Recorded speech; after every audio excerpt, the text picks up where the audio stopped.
Bro watches Star Wars but doesn't watch anime. Dude, those aren't even compared. That's not even the same thing. Bro, it's not even close. Open the door. Jesus. All right, we have a video to watch. This is from Patrick CC. Okay, we love Patrick CC. He's an amazing video creator. Did the American Idol one. Remember that one? The Sweet Life of Zach and Cody one. Drake and Josh one.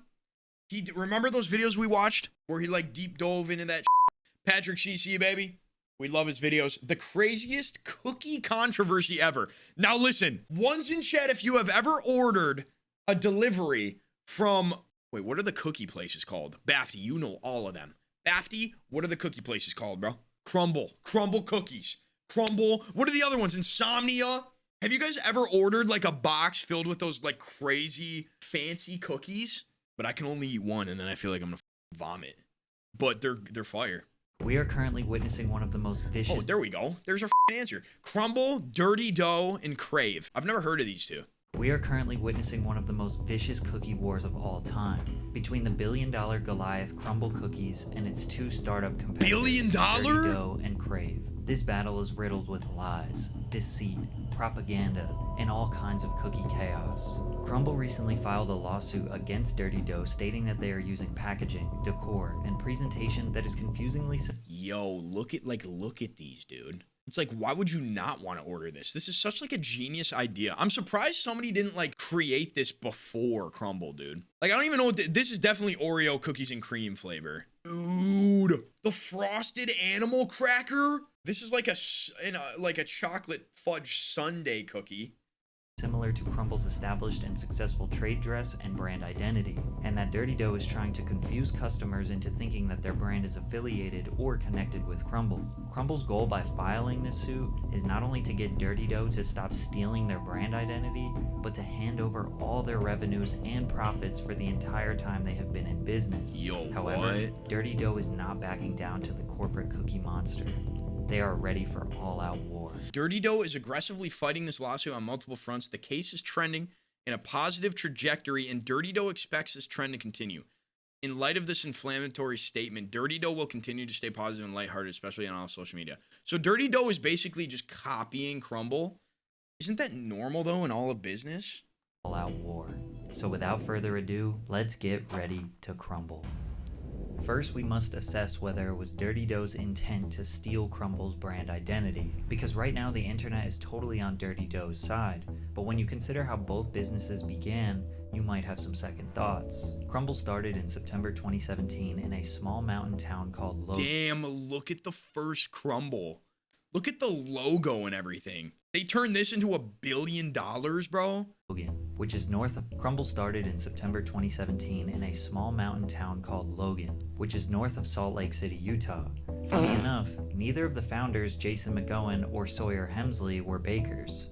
And so we knew we wanted to do cookies, but the reality kind of hit us pretty quickly when we're like, we didn't know how to bake, we don't know how to do any of these things. So these two apparently are cousins. Jason was in the tech industry working for Ancestry. Okay, bro, this is really... What is this fucking picture, dude?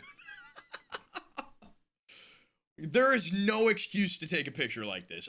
.com, and Sawyer was attending Utah State University. They learned how to make one chocolate chip cookie and opened their first store selling just that in a box of 4. The locals loved the cookies, which originally came in a basic square box similar to every bakery in the history of forever. Even those look Over good. time, Crumble developed a rotational menu which consisted of them changing the cookie flavors they sell every week. It was an instant hit, and This the is store was genius, packed out dude. from It's the beginning. genius. The founders knew if they wanted to expand, they needed a more professional logo, a clean, inviting atmosphere, and a process to make them a scalable franchise. They opened a new location in Bountiful, Utah, with a new logo, new packaging, new store design, and a new social media strategy. Word spread fast. People would travel all over the state just to try these cookies. However, midway through 2019, Crumble Cookies hired Bradley Maxwell, who would later go on to create Dirty Dough and become their biggest enemy. Bennett Maxwell is the public founder of Dirty Dough. His brother Bradley is his business partner, but... Wait, whoa. He worked for Crumble? And I'm guessing like they let him go or something, and then he just created a rival? But doesn't have any public social media presence. According to the lawsuit, Bennett attempted to become a franchise owner of Crumble in May of 2019, but was denied. But Crumble did hire his brother Bradley as a process engineer. Bradley was exposed to and became familiar with Crumble's business model, marketing, brand identity. Oh my God, and he's like a trade double dress. agent. He also learned confidential and proprietary mixes, recipes, processes, spices, methods, and formulas. Allegedly, Bradley left the company and started Dirty Dough with Bennett, stealing all of Crumble's intellectual property. However, Bennett says this is all a lie, and this is where the story gets kind of strange. Ladies and gentlemen, allow me to present to you... Shut up, Patrick. Lord Murphy. Love this guy, man. Do not play with me, peon. I am the Lord. Yo, I thought that was one of you guys, bro. I was like, I swear I muted that shit. What the... Wait, hold on, bro. Lord Murphy. All hail... Do not play with me, peon. I am the lord of this house. A chin bite is your punishment. Never mess with the king. You thought I was lying? This is Lord Murphy. That's right.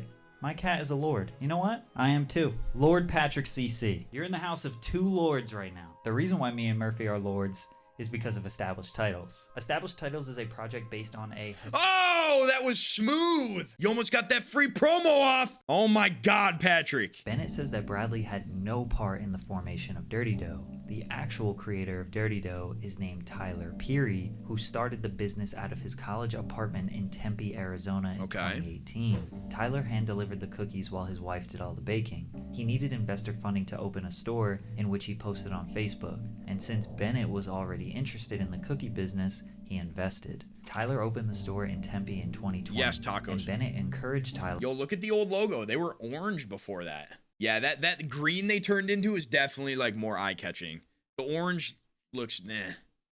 To franchise so he could be the first store owner. But Tyler realized he didn't want to go down that path, and he sold Bennett the entire business in January of 2021. Bennett took over the retail store in Arizona, reshaped the business model, came up with new formulas, rebranded, and genius color. Honestly, low-key, genius color, bro, they turned into. That's such a good... It's just like, I don't know. It's good to look at. It works well with every single cookie.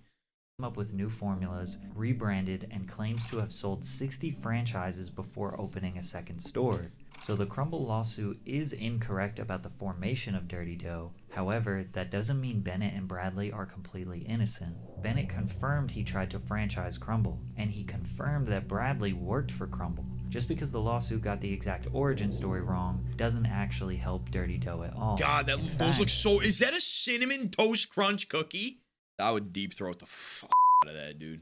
It gets even worse for them. When Bennett purchased Dirty Dough, he said nothing but bad things about it.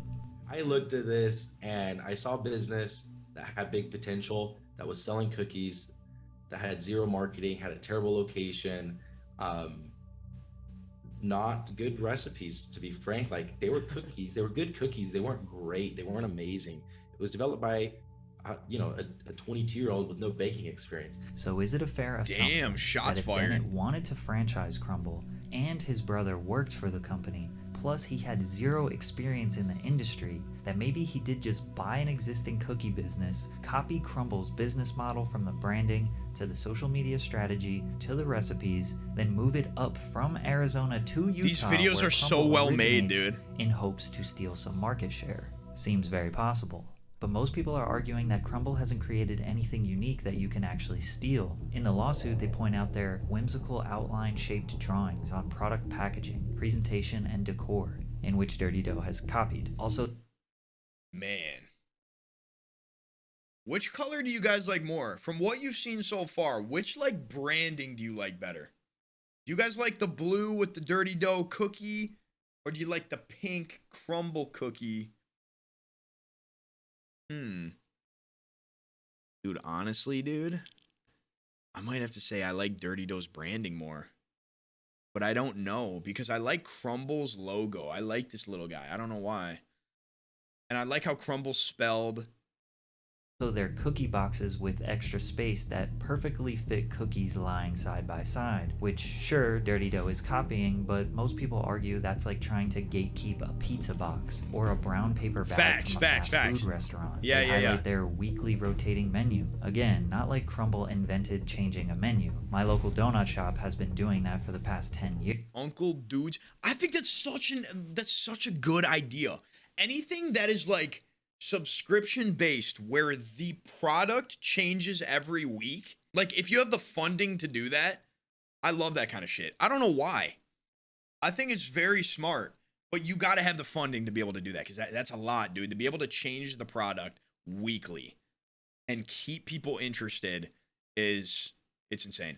Years. Also, their logo, from the font to the cookie with a bite Because it's taken always out of like, it, dude, it's is almost like a rebrand every week. That's literally what it's like. It's a rebrand, which is insane. copied, which is literally every cookie brand's logo. They even threw in the store layouts, the way the cookies look, the way they are presented on social media, and there's no doubt that these two brands are shockingly similar. The only real difference is that Dirty Dough focuses on the inside of the cookie, where Crumble focuses on dressing up the cookie on the outside. But Dirty Dough rallied a ton of support by Bennett spinning the narrative in his favor online. Have you heard? Hold on, look at these cookies, bro. The insides. Wait a minute. This is a kind of a game changer. They got a jelly-filled cookie, like a donut. I don't know what this blue could be. Jelly-filled chocolate. That's smart. It's smart.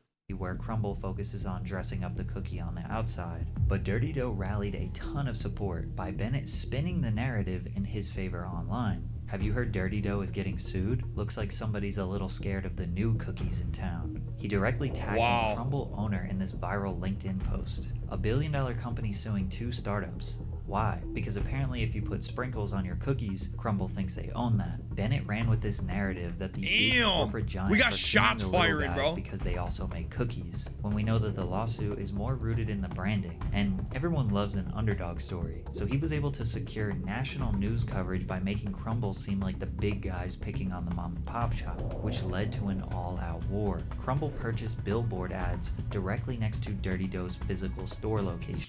Yo, nah, that's crazy. Buying the billboard outside of the Dirty Dough building is crazy.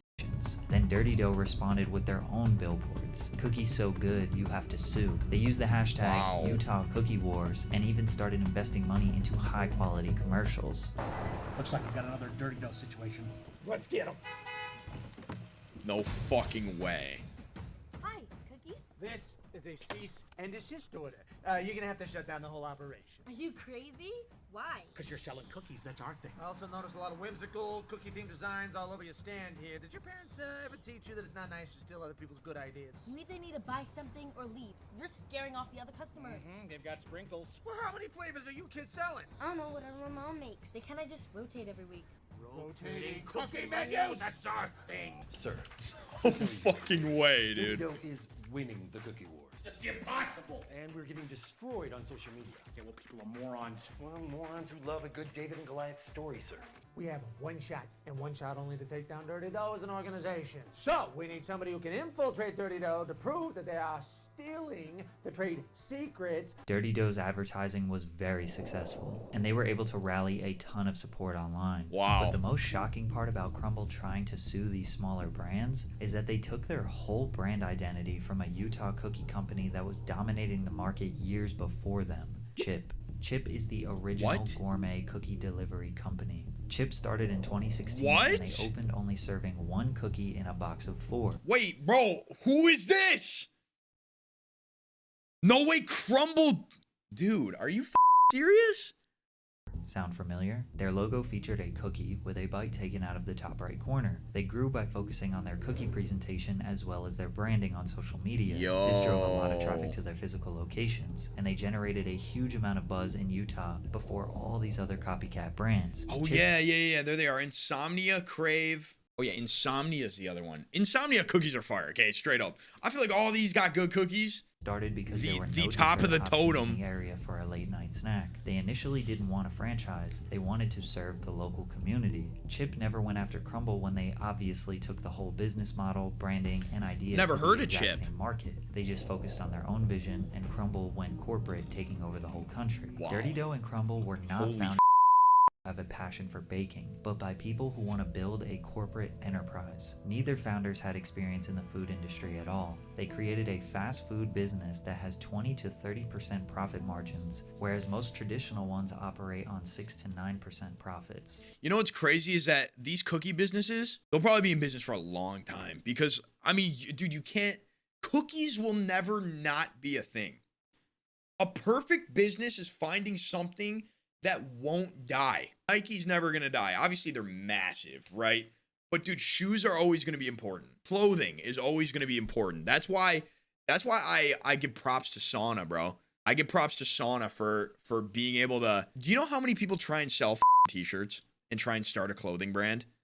Sauna has made crazy progress in the past 1-2 years, and it's only gonna get bigger. Like, he's killing it. It is such a saturated market. So if you're able to find something that will never die and you're able to create a business around that, recipes for success right there. One of the goals is to lower the barrier of entry to entrepreneurship. To be an entrepreneur, you need a game plan, you need time, expertise, and money. Well, that's what a franchise is. Here's a game plan that's worked for other people. The time required to run one of these stores is a lot less because we don't require owner-operated. The expertise to run one of these stores is a lot less because we do a centralized production model, right? Which we'll get into a little bit. And the money required is about half or less than half. I kind of want to listen to this podcast. The goal of this business is to open more businesses. Bennett openly admits that he started the cookie business to create another passive revenue stream for himself. He designed their model so that it only truly requires one person to run an entire store, and that's important, providing a model so entrepreneurs can make money for their families. The cookies are made in a factory somewhere and shipped to the store. Yo, that's a lot of cookies, bro. They just actually hand make the cookies in the store and provide more jobs since they can have up to 10 people working at the same time in one location. Wow. People care right now, but one day this cookie war is going to look exactly like McDonald's feuding with Burger King, Facts. where they both win by generating millions and we lose by our inability to control our cravings. That is so facts. And we're just gonna keep funding them because we love cookies. They keep making a lot of money and we lose it because we can't help ourselves, bro. Don't care, give me the cookies. Exactly my point.